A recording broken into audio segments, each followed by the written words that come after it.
This episode of Total Network Operations is sponsored by Meter, the company building better networks. Meter delivers full-stack networking infrastructure, wired, wireless, and cellular, to leading enterprises. They design the hardware and software, manage deployments, and run support, providing a single integrated solution that scales. You can go to meter.com/tnops to book a demo. That's meter.com/TNOPS. You should try it. And now, on with the show.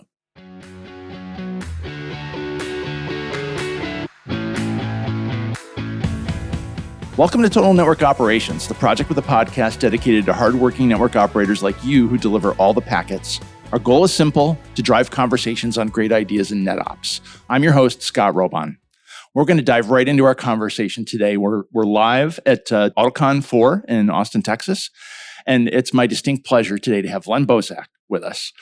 Len co-founded Cisco Systems in 1984. Is mainly responsible for pioneering the widespread commercialization of LAN technology and the interconnections that form today's internet. Len today serves as CEO of XKL, a leading optical networking equipment provider, where he continues to drive tech innovation in his quest to bring fundamental change to worldwide telecommunications. Len, it's a great honor to have you here today. Thank you for coming on. Well, thank you, Scott.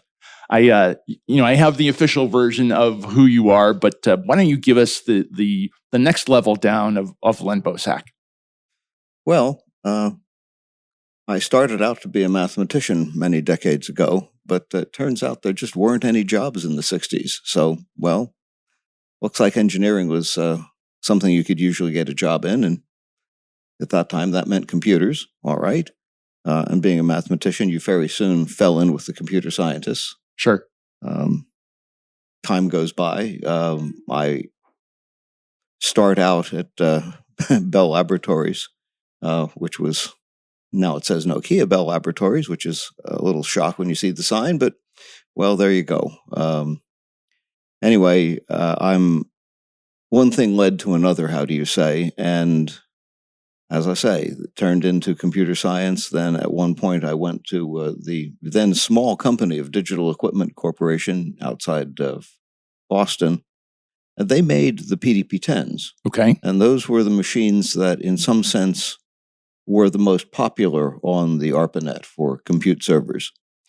And that meant that in the process of improving them, we got to talk to lots of folks scattered around the country, and that was all very interesting. Those were really good users. They knew a lot about your product, and they helped. Time went on there.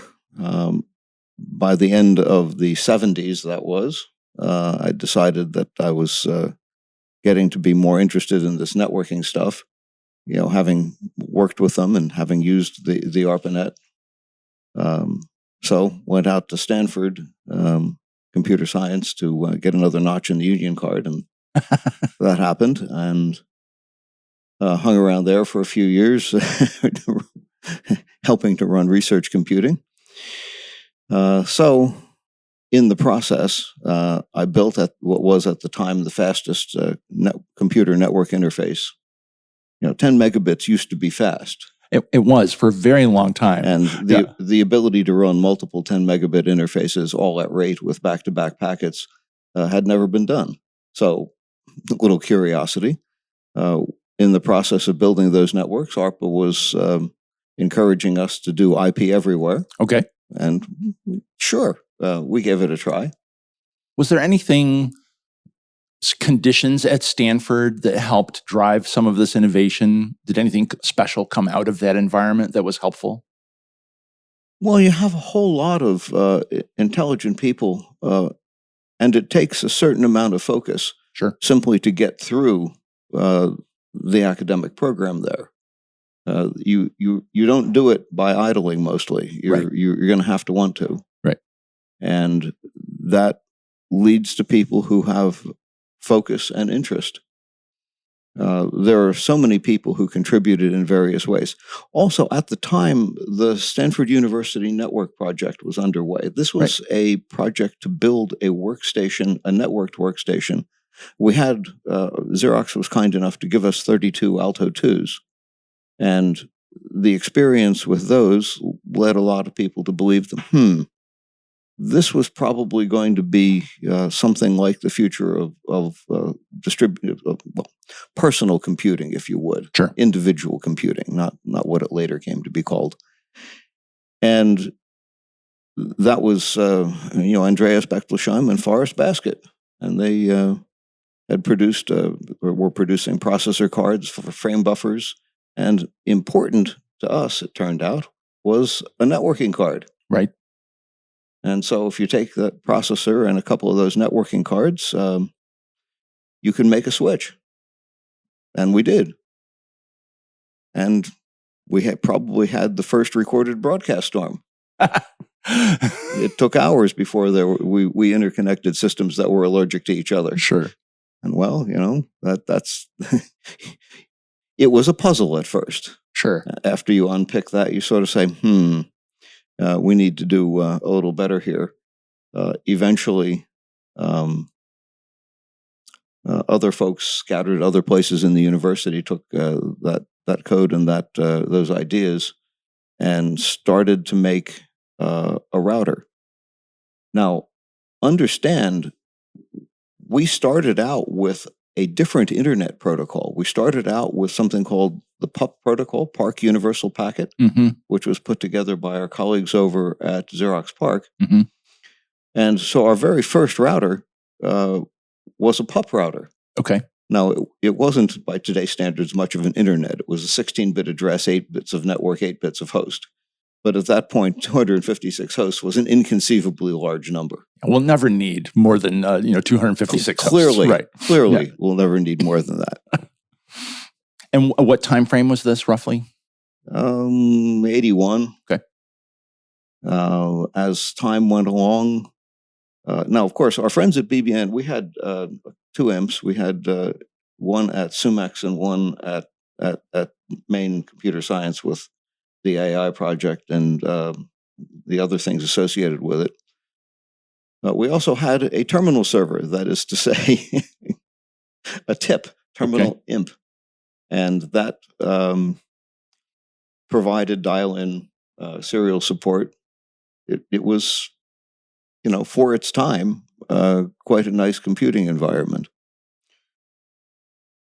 And we were therefore experienced with all the various aspects of internet working in its very earliest form. We worked with, and of course, being the ARPANET, you collaborated with lots of folks. We were collaborating partly with MIT on a PDP-11 based, they were called gateways at the time, a router between our LANs and the ARPANET itself. Right. Now, the very first multi-protocol router was actually the IMP. Okay. Our colleagues at BB&N had built a low-level routing protocol, and by transforming, the ARPANET was net 10. So it was 10.port number, .0, .imp number. That's your IP address. A well-defined addressing scheme. Everyone could understand it. Semantic implications loaded right into the address. Built right into it. Yep. You had no question which way it all should go. But that was the very first multi-protocol router. Okay. As a router, it wasn't a very big network. The ARPANET grew over time to 50-some nodes. Okay. Maybe a little more than that. I didn't keep track as once we got the internet stuff to go, I wasn't too concerned. Right. Attention was drawn elsewhere. Elsewhere. Yes, I think that's fair. But it was how you got started. And same thing with the Stanford internal network. There was the PUP network, and we routed IP. We were net 36 at the time, right. And so we did it. We just patterned that same, 36.subnet.0.host on net. At some point here, you started to think, okay, I've put these interfaces together in a switch, in a router. I can commercialize this. I'm making the transition from academia to product. We talked a little bit about this, so why don't you talk about that transition and what that was like?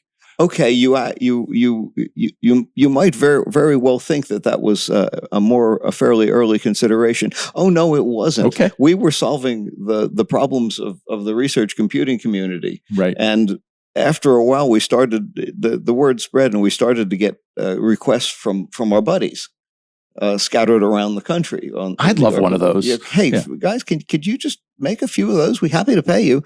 And we sort of had a stunned look on our faces and said, "Oh, well, we could make a few more, but we're not really in that business, and we'd have to help support you and things like that." Even though these were people that weren't likely to need much support, right? You give them the hardware and the source code, and they'd tell you where your bugs were. Right. That was, but after a while, we just kept getting these requests, and all right. I remember going back to ARPA was at that point in Arlington, Virginia, and you're guaranteed to get a traffic ticket because there's never enough government visitor parking, and you park on the street, and for 2 hours, by the time you clear security, have your meeting, and get back there, it was about 2 hours and 8 minutes, and you already had your ticket. So a local revenue opportunity. Yeah. Well, it exploited quite vigorously. And the answer from the program managers there was, you know what? We couldn't be happier to see our technology taken out into the marketplace. It was one of their explicit missions. Sure. And ARPA still has that mission today. And they do indeed have that mission to this day. And so, all right, well, gosh, this is going to be a lot of work. So, like an intimidating amount of work to you, or no? Okay. No, a lot of work. By the time you're done with Stanford, a lot of work is it means different things. More than an academic preparation. Yes, but not that much compared to the pace at which things went. Sure. So we're, December 1984 was when we filed for a California corporation. Had to drive up to San Francisco and appear in person to get your sales tax certificate. Did that. Anyway, that little bits of trivia that persist to this day. Sure. Anyway, on and on that went. We added, there are so many people involved. Thinking back as I told this story about who all did this, that, and the other thing. The Berkeley, the Unix competition, or there were a couple different IP implementations in Unix, and eventually the Berkeley folks were more willing to support and things, so they won that war. Interesting, just by being willing. Just by being willing and able. I mean, everybody was able, but they certainly were able, and they were also willing. So they were going to win that one, and they did, and they deserved to. Sure. So we're, part of that descends to this day in stuff that you get. You get started. You have, no systems. You have, we got good people.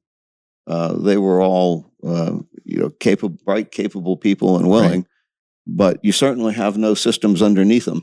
Right. And computers at the time were, expensive. Sure. But we knew how to do those. There was at one point where an entire DEC 20 system was in my garage, not operating. You weren't likely to get the air conditioning that you needed. So right. Oh, so air conditioning is not a new problem. Not a new problem. Not a new problem at all. But you talked about, you're starting out on a shoestring. You're having to focus and do only what's required. And you had to start thinking about hardware implementations, fabric architecture. What were some of the big issues that you remember, in the 1985-ish timeframe? Yeah, and a thread that continues to this day is how fast do you care to afford to run data down a single package pin? Right. Still with us today. There are make those traces shorter. Put them farther apart. Well, there's all of the same physical considerations obtained, with several exponents of 10 slower signals. But so you're saying the laws of physics haven't changed? They have not. Okay, just making sure. And the pain is still uniformly distributed with them. The laws of physics are quite fair. They attack us all. Anyway, we slowly, the first, two things we did in parallel. One of them was go from a 68,000 architecture to a 6810 architecture. Motorola. This was an old Motorola architecture, which was less bad than the stuff that our colleagues at Intel were doing at the time. Right. And the memories were improving. We could get more, bigger DRAMs, which we could use to put enough memory on there to have all the buffering in the world that anyone would stand. Memory speed, not an issue at the time. Oh, no. This was all, the computers were very much the limit. One of the very first basic LSI chips was a 10 megabit Ethernet front end. Okay. It basically took the 10 megabit serial stream and turned it into an 8-bit stream, which we could use to then turn it into more useful things. So one of the first things we did, in addition to getting, so eventually there was this family of processors as Motorola was making progress. The one that finally was the first good one was the 68,020. Okay. That was our basically third processor generation. And were there incremental learning steps from the 68,000 to the 68,010 to the 020? Or was it like a new generation every time? No, this was part of the reason for staying within the same architecture. Sure. Is that it is all incremental. Okay. There were changes to each, but they were not so dramatic that you had more than a month-long project to make the transition in software. Okay. In hardware, well, obviously you had to lay out a new board. And even then, it wasn't entirely new territory. The memory arrays looked remarkably similar, stuff of that sort. The really big project was to build essentially a switch on a single board. Okay. This was the so-called MCI interface. This had, for its day, quite a lot of capability. It had two 10 meg Ethernets. I had trouble not saying 10 gig. You're doing great. But it also had two serial ports, which could run up to 4 megabits each. Sure. So in other words, you could get T1 or E1 modems attached to them and have two local Ethernet attaches. To me, so when I know we're not that far in history yet, but I think the 2500 series routers. Mm-hmm. It's like this architecture must have been ported, somewhat directly into the 2500. It was. Okay. It was. You can follow a not very wiggly dotted line from one to the next. Sure. This was what we would call today a memory-based switch. Yep. We, in fact, over time, improved the microcode to the point where it would do what we called autonomous routing. So if you gave it, it had in its memory an IP switching cache, and it would do the entire work, including updating the checksum. Right. And that, so we had gotten, and with that, we'd gotten those not very fast computers to the point where we could switch an entire 10 megabit Ethernet at rate with no gaps. Right. And that was actually a significant technical advance in this field. Very few people, I don't think actually anyone else could do it. Sure. And, well, if you can have those, so the problem came when you put two of those in a single system. You had only the multi-bus at that point, and you had to copy the data using the processor. Sure. Oh, that was a tremendous slowdown, so you really didn't want to do that. Okay. So in parallel, another processor generation was coming out, and we said, okay, this 120 square inch board probably isn't enough for us to do the whole job. Okay. So you grunt and say, oh gosh, another bus. All right. And so we came up with a very simple-minded 32-bit bus. We used what were called the Eurodin connectors. Okay. I know I've seen that term before, but I haven't thought about it in a very long time. our colleagues at MIT had I think they called it New Bus. Okay. Something similar, but the signaling was really simple. Okay. And that led to what people called the AGS Plus. Right. And that was the machine that, again, technology was progressing. We finally had some programmable gate arrays that were big enough. And so part of that development project was to put 6 10 megabit Ethernets on a single 120 usable square inch card. Nobody had done that before. That required using the biggest gate arrays Altera would sell us. No kidding. Was it Altera? No, Xilinx. Okay. And the only reason we could make it work is we could load them. They were deterministic in loading, and we could load all 6 of them at once. Right. Because having 6 ROMs would have killed the board space budget. I think in the current generation of network engineers, we think in terms of going from 100 gig to 400 gig to 800 gig. And there's incredible engineering that allows that to happen. I don't want to lose the appreciation for, what you talked about in just a span of a few years, going from 2 10 meg Ethernets at line rate to now 6 in the AGS Plus, plus multi-protocol support, Yes. FIDI interfaces, token ring interfaces, and more. When we talk about issues of scale, no disrespect to the hardworking engineers that make that happen, but you did things that no one else had done before.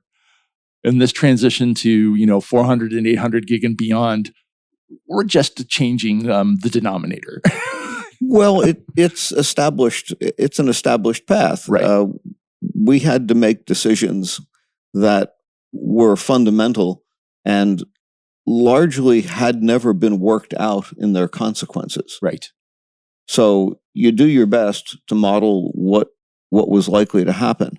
Now, as far as network scale goes, the biggest network anyone had ever seen, well, what the real big networks were these business networks where essentially there was one mainframe and a whole bunch of terminals out, and it's a star. Hub and spoke with one hub. And that was it. Yep. And it's clear that you can't build a worldwide network with that architecture. Right. That wasn't going to happen. Yep. So the biggest non-hub and spoke network we could find was indeed the ARPANET. Sure. And that got over 50 nodes, but not enormously so. It was constrained by geography. When you look at it, people could only afford to put in the links that were almost minimal, covering the geography needed, and at high cost. Those links, extremely high cost. Yeah. By the way, I point out that the ARPANET ran at 50 kilobits. Not 56 kilobits, 50 kilobits. 50 screaming kilobits. And that's right. That was only possible because of a custom modem that took most of a rack. Wow. Okay, then. Sure. It's different now. Anyway, moving all that along, it was the AGS Plus that led to, because we did indeed support simultaneously potentially multiple FDDIs, multiple of these 6-port Ethernet cards. And not long after that, a 43 megabit serial card. Wow. Now, that's magic because that lets you use DS3 circuits. Okay, right. And this led to the first interesting difference in supercomputer networking. Sure. And so that was one of those incremental developments. And now you say 43 megabits. It's a rounding error. For sure. But I mean, going from T1, 1.5 meg to almost 45, that's an order of magnitude. Yeah, a factor of 30 was not nothing. Yeah, yeah. So to keep the conversation moving along, you've paved a lot of new ground. Right. And you've obviously had some physical layer standards that were working to everybody's advantage, right? There was enough about Ethernet that had to work and so forth. Mm-hmm. But as other players emerged, standards were becoming more and more important. And there's an interesting interplay or tension between innovation and standards. Tell me what you were thinking about along those lines as IETF continued to grow and do more important work.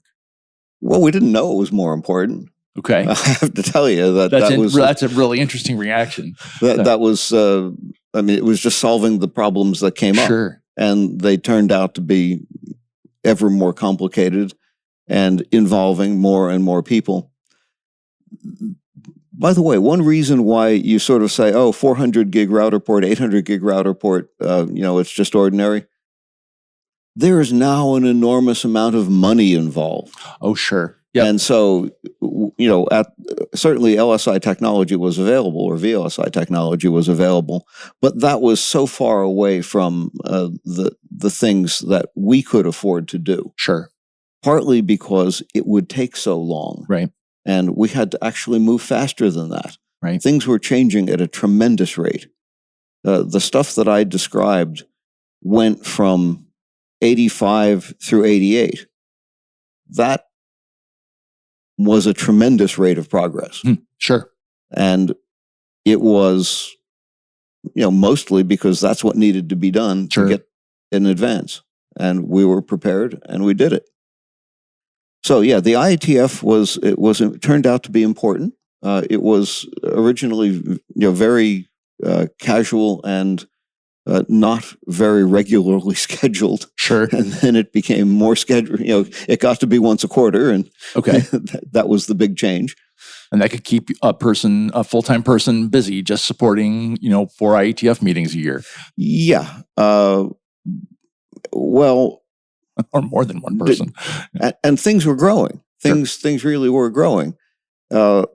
There's a story that goes around in various forms, which in most of them is basically true. We had gotten to the point where we had exceeded, there was a thing called the gateway-to-gateway protocol, and we'd exceeded its ability to really maintain things. So you got a problem to solve. And so we had a problem to solve, and there were now multiple players. The NSFnet was coming online. It was going to get to be a much bigger network. Sure. So I said, all right, and there were various proposals, and they were just flame wars. Flame wars haven't changed. They're still flame wars. Sure. So there were controversies everywhere, and particularly there was this enormous, tribal war of the difference between link state and distance vector algorithms. Sure. Essentially, something where every router knew the entire network state and could do a local computation versus trusting your neighbors to do part of the computation. Right. And the things based on Bellman's theorem gave you the answer with more computation, but it used many more computers. Sure. So the computation on any given computer actually wasn't that bad. Link state, of course, could be reasonably efficient at these network sizes. Right.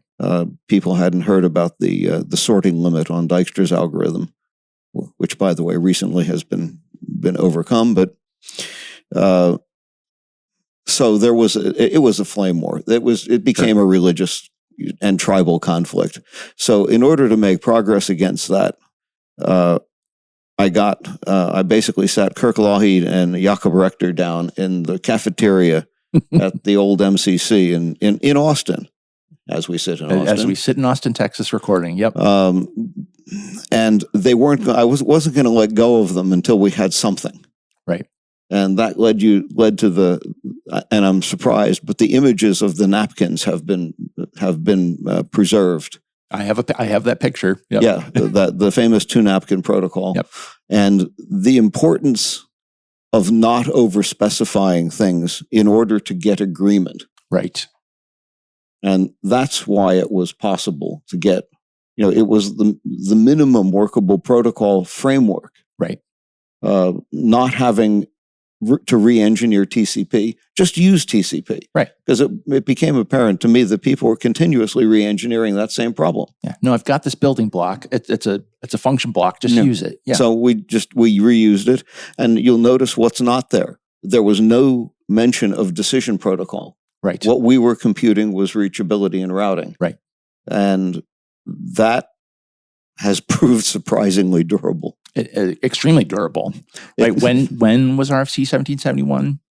Oh, this would have been 88 or 89, I think. I don't know when the RFC came out, but the napkins were from the late 80s. And here we are 35 plus years later. Yeah. Right. And we haven't seen a BGP upgrade since V4, for that long. And you can argue whether that's good or bad, but it is adequate. And if you're careful with it nowadays, even in today's lower trust world. Sure. Remember at that time, it was a miracle that you could get it to work at all. So anyone who could basically speak the protocol was probably worthy. Sure. So we stand on the shoulders of those giants. Yeah. So even though they didn't feel like giants at the time. Oh no. This was as quick a slog as we could do to get our problem solved. Sure. And there was a lot of that. Yeah. So yes, that's a tale from ancient history that is basically true. Let's pull on that theme just a little bit, and I don't want to skip too far ahead, but you've couched much of what we've talked about so far, and I'm paraphrasing, smart people, curious people trying to solve problems. Yes. How do we encourage the next generation of people coming into this field to have and grow those attributes? Let me tell you a bit more about Meter, the sponsor for this episode of Total Network Operations. Businesses are frustrated with legacy providers' inflexible pricing, IT resource and staffing constraints, complex deployments, and fragmented tools. Meter's single integrated networking stack is reimagining what it means for businesses to get and stay online. Meter's full stack solution is designed to give you deep control and visibility, and it covers everything from first site survey to ongoing support, giving you a single partner for all your connectivity needs. They're really taking a holistic approach to delivering fast, secure, and scalable connectivity without the complexity of managing multiple providers or tools. I've seen it up close and I've had a chance to try it out, and you can check it out for yourself. Go to meter.com/TNOPS and book a demo now. That's meter.com/TNOPS to book a demo. I highly recommend it. I think you'll be really impressed. Thanks to Meter for sponsoring this episode, and now back to the show. Things have changed so much, and so one of the things you have to be aware of is the flow of money. Mm-hmm. That has changed, and the world is different now. People have seen a tremendous amount of money go by, and it leads to some almost perverse behaviors. If you look at the current AI bubble, people are spending money because they can get it. Sure. And honestly, that reminds me of, people don't remember the history, but the early railroad pioneers spent a tremendous amount of money putting those first tracks down. And as far as I'm aware, none of them really made a lot of money at it. It's the folks that came later that made the money. Right. And okay, maybe that's what you get here too. Well, I think the more recent in history example would be the fiber glut, right? Oh, yeah. A lot of money was spent laying fiber, and that capacity has been consumed, and we still need more and more. Yes. There's a lag, like there's a overinvestment, a bubble, but the capacity gets consumed over time. It does. Yeah. And the big problem with the rate at which the AI guys are progressing is in 3 years, it's all last year's hardware. Right.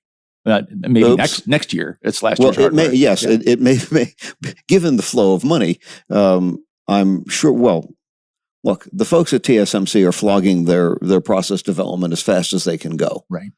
Apple was their big customer. Now it looks like NVIDIA is going to be their big customer. Right. Sorry, Apple, but that's how it goes. But they're not far from here, so not too loud, please. Apple. Oh no, nothing wrong with Apple. They're they've done really interesting stuff with They've revolutionized how people view the world. So that the environment has changed. Physics has not. It has not. And now you've gone on to focus on the optical layer. Right. And XKL, you're doing some interesting things there. And like one of the things that I've always noticed about XKL as I've gotten to know you the last few years, you come at this from more of an IP perspective. And that is unique, I think, in most folks in the optical space. So comment on that and what are some of the challenges you're trying to tackle at XKL? Well, in terms of attitude, you're right.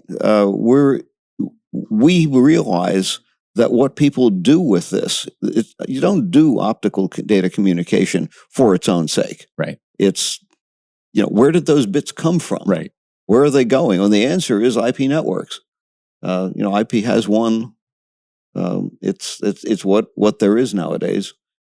And we understand that, and we try and make products that are friendly to that particular worldview. We have been, since when the company started, you had no choice. We were our own ISP. Sure. We still run our own DNS. Whether that's wise or not, you can question, but we do it. After some recent outages, maybe it's very wise. Well, yeah, we didn't go down. Right. Famous last words. Right? You just know every time you say something like that, there's going to be some bit lightning coming your way. So anyway, but we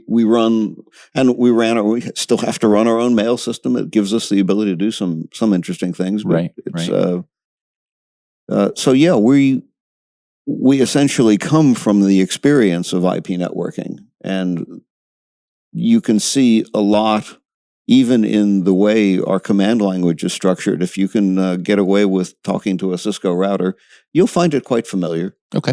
That's conceptually and practically, it's very much like that. Apropos of this conference, we're wondering how is it that you try and integrate layer one optical stuff into a big, fully automated network in terms of configuration and observation. One of the things we've been very careful about is to not have the data and control planes touch each other. Right. So when it comes to, nothing your customers do can impact your management network. That is a fully facility separated, different optical carrier network. Is that a 68,000 lesson learned? Separating control from forwarding plane? Oh, well, that's the evolution of SS7. That came from Bell Labs because that was the blue boxes. Right. And a tremendously efficient, capable system that turned out to have this horrible security vulnerability. Oops. Right. But they slowly recovered, and that's out of band signaling out of band signaling is really the only way to ensure that some really clever bad guy doesn't do you in that way. Right. Yep. But it also means that, there are people now trying, is there really a point to taking samples of your customer's data and storing it in your data swamp? I mean, is that really going to help anybody? You could have some conversations with some of the other supporters here. Happy, I'm just curious of what they think the benefits are, because it seems to me it's all risk and only a tiny bit of reward for its cost. But we don't, just philosophically, we keep the data plane and control plane as separate as we can. It's to the point that with products that are fundamentally not switches, you can actually reboot, indeed reload the firmware in most of our systems without affecting the data path. Yeah, that is truly data plane and control plane separation. Yeah, and this is an act of will. Let's face it. It's easy to screw this up. Right. So you have to test it. You have to engineer it. You have to test it. But it is almost like magic to some people that, it crashed. Nobody noticed. There's log entries that it rebooted itself. That's the best kind of crash to have. Yeah, if you're going to have to do it, that's what and that's what we're after. It should be extremely resilient. Right. let's circle back for a minute to how do we get more young people interested? Sure. This is a problem that keeps coming up. It's been persistent for 10, 15 years now. Oh, and in other fields. Sure. I remember being at a microwave conference and talking with Ulrich Rode that, I was at a precision microwave metrology conference where I was the youngest man in the room. Now, through most of my career, I've been the youngest man in the room, but decades have gone by. Right. And this is getting to be passing frightening as the precision microwave stuff becomes at higher and higher frequencies, becomes more and more important. Holy cow, where is everybody? Right. I don't hear footsteps behind me. Oops. So we need to encourage folks to go and pursue these things just because they're interested in them. Right. Right. And here we are at the edge of, we just went to 112 gigabit per second signaling for, which puts us hard into the millimeter wave. Right. Or nibbling on the edge of millimeter wave microwave physics, which is to some people spooky. But at Bell in the 60s, we knew the joke was computers would be these sort of 1-inch sized golf balls that glowed red and had this bristle cone of 1 millimeter waveguide coming out of them. Here we are. And then the next breath was, well, we didn't have to worry about that. We wouldn't Right. we wouldn't be around anymore. Right. Yeah, well, I lived too long. Guess it's kind of here. Sure. Let's not put it in those terms. Yeah, well, I'm glad you've lived this long to be here talking about this today. So here I still am. There we go. I think on the encouraging new people to come into the field, as an undergraduate, I went to school, RIT, that had an excellent co-op program, and co-op was wonderful. I got to try working for 5 different companies, learn more of what I didn't want to do. But if XKL is not supporting co-ops, I highly, highly support co-ops, and even reaching into high school age, right? If there are ways to engage local community high schoolers and get them excited about even some of the simplest things, networking is not going away. We're only going to be using more of it, even if it becomes more invisible. And I think we have to become less dependent on the college pipeline. I think we need to look more and more to alternative ways to get people into the field that doesn't depend largely on college graduate programs. Look, let's face it. What you need over time is intelligence, energy, and the willingness to continue to learn. Sure. That's more important than anything else, since I assure you that every decade is kind of like the last decade, but there's a significant change Totally. in various bits and bobs Yep. that you use to build the networks. Yep. We're reaching a bit of a turning point to get beyond 800 gig.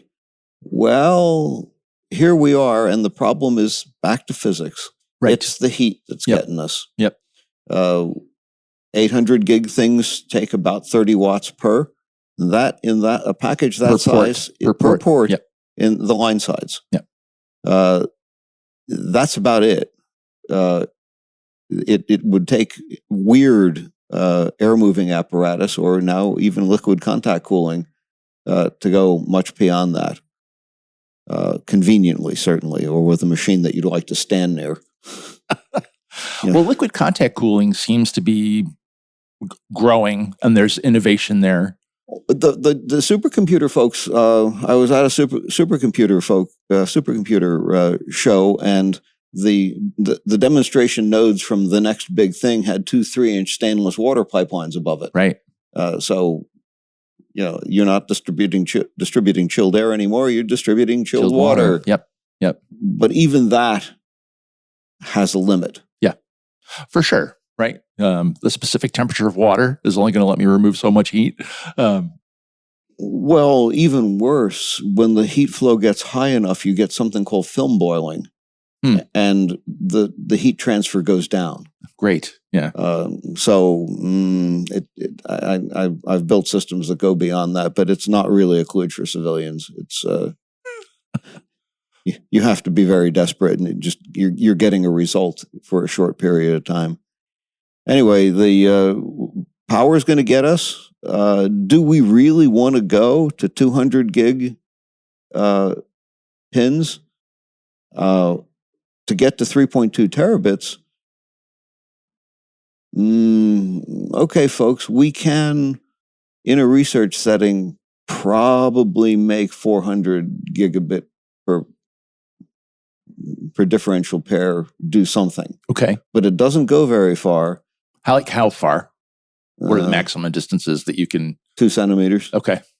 The chips are basically cheek by jowl. Okay. You can't even really get around the edges of most bigger chips. Wow. So, it's, well, the materials to do better than that haven't been developed yet. Right. So have they been invented yet? We don't know. It's right. it's a discovery process Sure. at first. Yeah. Maybe there's something around that. Maybe it's an entire new, back from the chemical factory development. Don't know yet. Sure. We literally don't know yet. Yeah. We can help with that if we simply admit that it's going to be necessary eventually to have a much bigger package, something that you can take 100 watts out of, and you might as well get more pins while you're at it and ease the physical pain there. So, my personal point of view is we should go to a new package for 1.6 terabit. Okay. Or at least the line side. The user side looks like 30 watts will do it. Okay. But still, that's we're starting to skate down a box canyon, as it were, where you're not going to get out. What makes the walls of the canyon so high to not get out?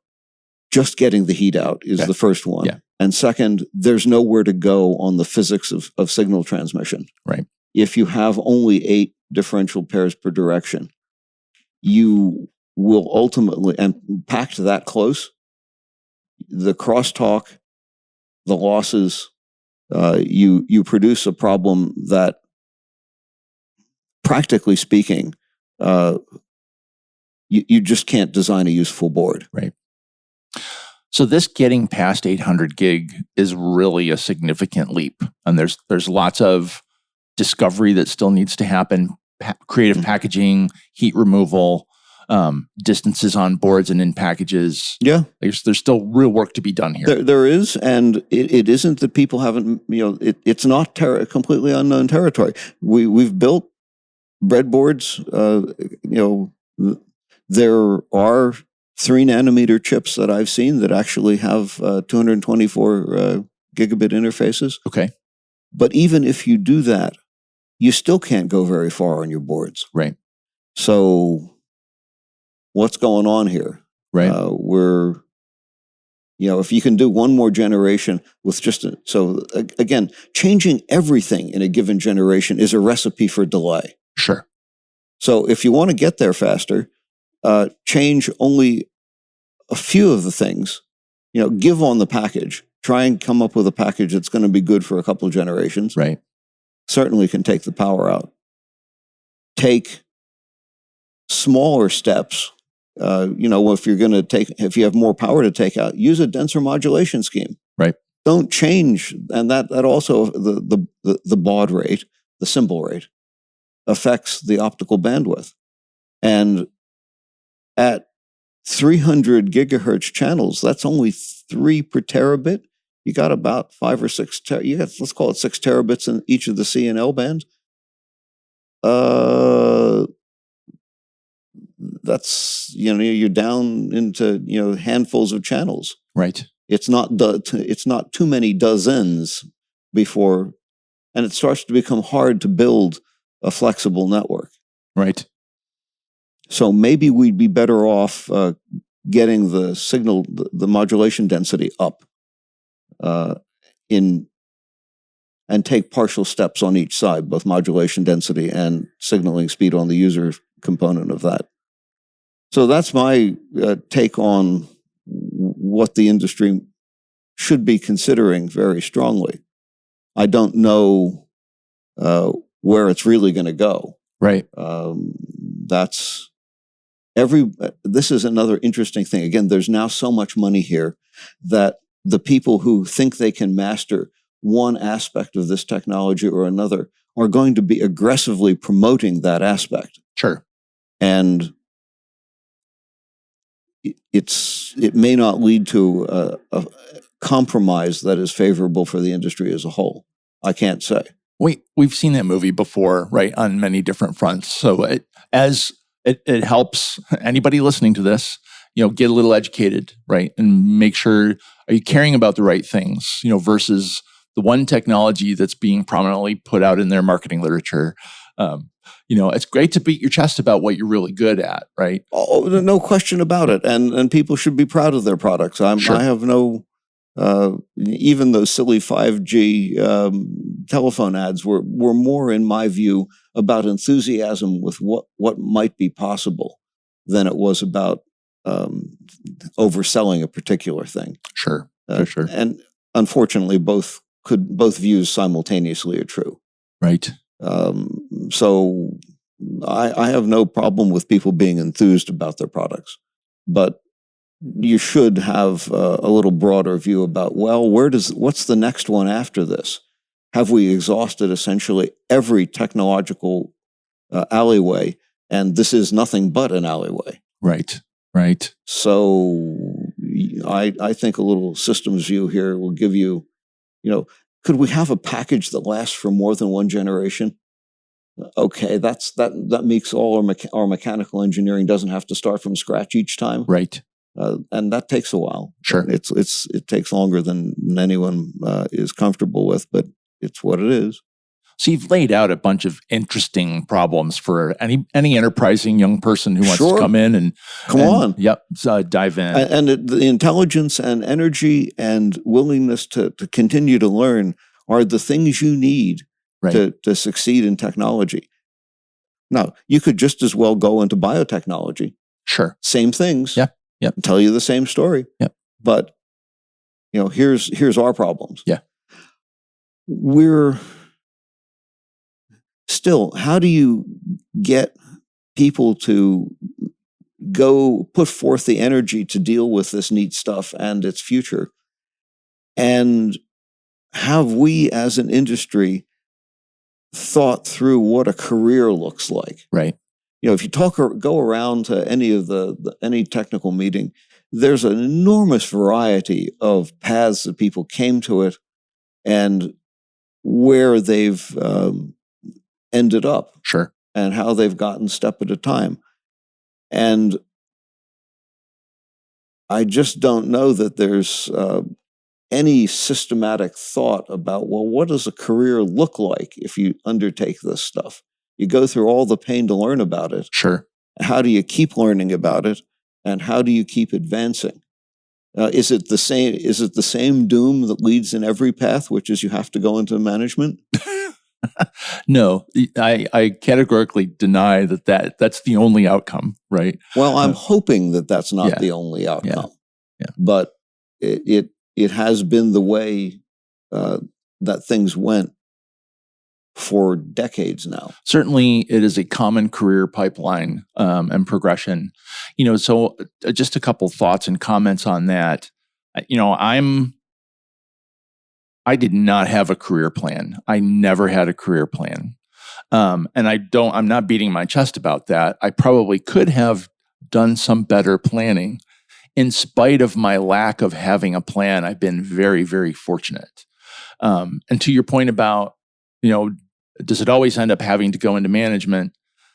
Well, a few years ago, I decided to start my own company, right? And so technically I'm in management. Which immediately made you a manager. But it also put me back on the front line of, I have to also do the work.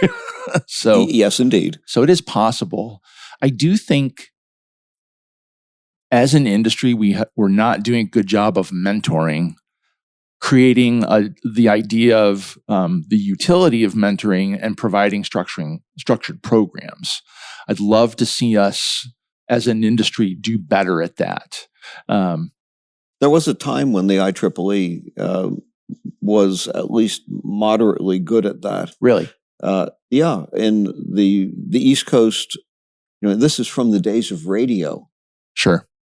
There were things, you probably, no one remembers RCA when RCA was a big technology company. No, that's root cause analysis, Len. Yeah, Radio Corporation of America and the Sarnoff Laboratories on Route 1 in New Jersey. New Jersey was once a technological hotbed. It was Silicon Valley before Silicon Valley was Silicon Valley. Yeah. I mean, okay, a little factoid for you. Everything we do depends on printed circuit boards. Right. And that technology was perfected at an Army research laboratory called the Hexagon in Fort Monmouth, New Jersey. Fort Monmouth, sure. Yep. All the way back to the Wizard of Menlo Park. Right. That Menlo Park, not the one in California. Not San Francisco. Yeah. That was Edison's laboratories in Menlo Park, New Jersey. Well, if you go to the current headquarters of Nokia Bell Labs in Murray Hill, New Jersey, there are two busts in the lobby. There's Alexander Graham Bell and there's Claude Shannon. And on my very first visit to that building, I went and got a picture with each one of them. So, and I'm so very surprised that they eventually realized, people forget about Shannon's other work. Shannon was the one who popularized, if you would, the use of Boolean logic to design digital circuits. Oh no, I wasn't even aware. So yeah, that was he had interests in genetics before it was popular. Sure. And he had a sense of humor. I don't know. Again, one of his inventions. I remember going into his office, and there was this little box on his desk, and it had a switch on it. I said, "What's that?" And he said, "Well, you find out." So I threw the switch. The box started whirring. A little trapdoor opened. A Paul came out, turned the switch off. Paul went back in, and it's a one-state device. It achieves stability. If it can only exist in one state. Which I found hilarious. And so did he. The switch has no impact. It's no cumulative effect. That's right. So, but it had a tremendous amount of mechanism to get to nothing. Well, we also seem to be doing a lot of that today. Yeah, afraid so. Activity does not necessarily indicate progress. So fair enough. But he did have a sense of humor. Yeah, for sure. And in the end, to this day, I mean, he would be astounded at the numbers, but nothing conceptually that we're doing would surprise him. Because the physics haven't changed. Well, mathematics hasn't changed. Right. Well, what's the relationship between mathematics and physics? Don't go there. Okay. You'll go down a quantum rabbit hole and you may never get out. Fair enough. We do not have infinite capacity on this episode. There you go. Yeah. But it's Johnny von Neumann's formulation of a continuum of quantum physics between wave and discrete is still to this day probably the best broad view, and it's not much taught. Well, as we wind this down, if you think of the arc over a career, I won't put numbers on it, but you've had quite a career, and it's continuing. I'm in it for the adventure. That I've always been in it for adventure, and that's awesome. Like, that is inspiring for sure. For our listeners, what do you think the next 6, 9, 12 months hold, and what should people? And there's plenty to pick from, right? So, what's one thing that you have fairly confident is coming, and how can people in operations seats be ready for it, get educated about it? You've talked about the 800 to 1.6 transition. Anything else significant that people should be watching and getting educated on? One of two broad things are going to happen with all that money going into AI. Either it's going to be a wonderful investment and it will produce great returns and fundamentally change how a lot of the world works. Mm-hmm. or there's going to be a crash and everyone's going to get hit by it. It's everything counts in large amounts. And with that much money going wrong, there'll be a lot of damage. Sure. I can't particularly say where the real worst damage is going to be, but that's something that you need to keep an eye out. Well, it's not directly in your wheelhouse. Sure. It's not something you can change, but you'll be affected by it. Mm-hmm. I don't think there's any doubt that you'll be affected by it. Also, I was friends with John McCarthy for some years at Stanford, and John wouldn't have called what we have today artificially intelligent. Mm-hmm. Some of the hallmarks are that you should be able to ask an intelligence why, and it should be able to explain it in a way you can understand that is actually right. Right. Oh, we have very willing parrots today, and they will explain things. Sure. It's just the explanation can't be trusted. Oops. It's okay to get some form out of them, but we're still a ways from something that you should be relying on. Sure. No, having the right guardrails and healthy skepticism of large language model outputs in particular, right? Well, a potential social tragedy, as the internets have spread, we have now reached essentially all age groups. Mm-hmm. And that's something that we need to be careful with, because we will potentially change the emotional structure and intellectual structure of the next generations. Sure. Is that a change in a direction that is good for our survival? Right. And I certainly cannot tell you. Right. Yeah. We look at a much smaller scale, and as devastating as it's been, we've seen the impact of social media on certain groups, right? And it's something we couldn't have planned for, and certainly we're not ready for. This could be orders of magnitude more impactful in terms of changing how people learn, how people are motivated, and we need to be thinking deeply about it for sure. And people falling into the ultimate emotional rabbit hole. Right. Yep. Where they get everything they need emotionally, or they think they need. And it's not clear what that leads to. Well, there are important things for us to be looking at. I don't want to end this necessarily on a dark note. Hey, we get to wake up each day and solve problems. That's great fun. And it is. And for me personally, benefiting from you having woken up many, many days and solving problems and creating a career. I spent a lot of time basically working on routers, supporting them, supporting networks. And like you were one of the first dominoes to push that created jobs for many, many people. And I want to thank you for that collectively. And you are collectively quite welcome. Excellent. And my sort of tagline, which is not a throwaway line, is somebody had to do it. I think it would have been done eventually. I just got there first and pushed harder. I don't know. That's going to make it into the episode title, I think. Len got there first and pushed harder. So, is there a place that you want to point people to for what you're doing, what XKL is doing? Where's the best place to go learn more? Okay. Try xkl.com. Okay. It's our primary website. It gives you a good view. I mean, for heaven's sakes, we're so old-fashioned that we put the manuals up there.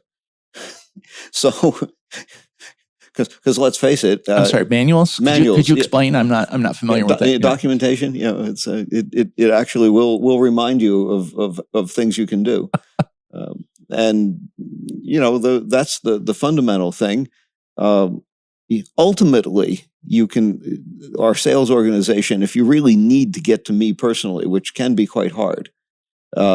If you contact the sales organization, sales at xkl.com, I do get contact through there. So that does eventually work. I think I got very lucky. I got to see you speak at a NANOG in early 24. And I remember having a great little conversation with you in the Charlotte NASCAR Museum of History. Oh, sure. That was fun, wasn't it? And that was like, I need to talk to Len more. So thank you so much for coming on here today. Well, there's much more we could talk about. I'm sorry we just hit the tops of the waves on so many things. But Len, thank you so much. All right, Scott. Enjoy the rest of the conference. I will. And to all our listeners, thank you for tuning in for another episode of Total Network Operations. As always, we'd love your feedback. If you've got something to say about NetOps, or if you want to hear what's coming, contact me via DM on LinkedIn. I'm much easier to contact than Len is. You can also send follow-up at packetpushers.net/follow-up. Thanks again, and then we'll see you next time on Total Network Operations.